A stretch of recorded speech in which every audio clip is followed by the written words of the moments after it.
Today, the Portland Bureau of Transportation says it will present a budget to the City Council that will include tens of millions of dollars in budget cuts. They say that there has to be a solution to the cuts or it will significantly impact transportation across the city. Fox 12's Drew Reeves joins us live this morning with what he's learned about these cuts. Drew, good morning.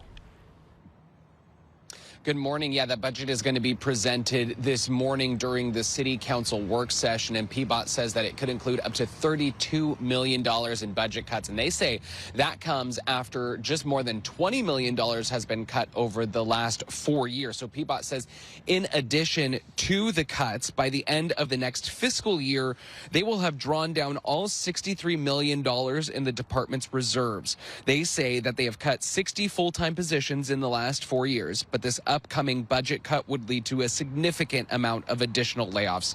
The $32 million shortfall comes in PBOT's general transportation revenues. So according to PBOT, their general transportation revenue is the discretionary money that they have for spending, which right now is $142 million. It makes up 28% of their budget, but they do say that some of that money has to be allocated to paying off debts. So they say the actual discretionary revenue is around $100 million.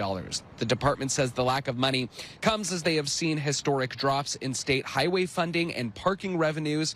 PBOT says that several Bureau officials will present several funding ideas that could raise enough revenue to prevent the cuts, but they have not said what those ideas are yet. The Bureau says that if city officials don't come up with a solution and no new funding is directed to the department, then people will see, quote, dramatic and visible reductions to transportation services.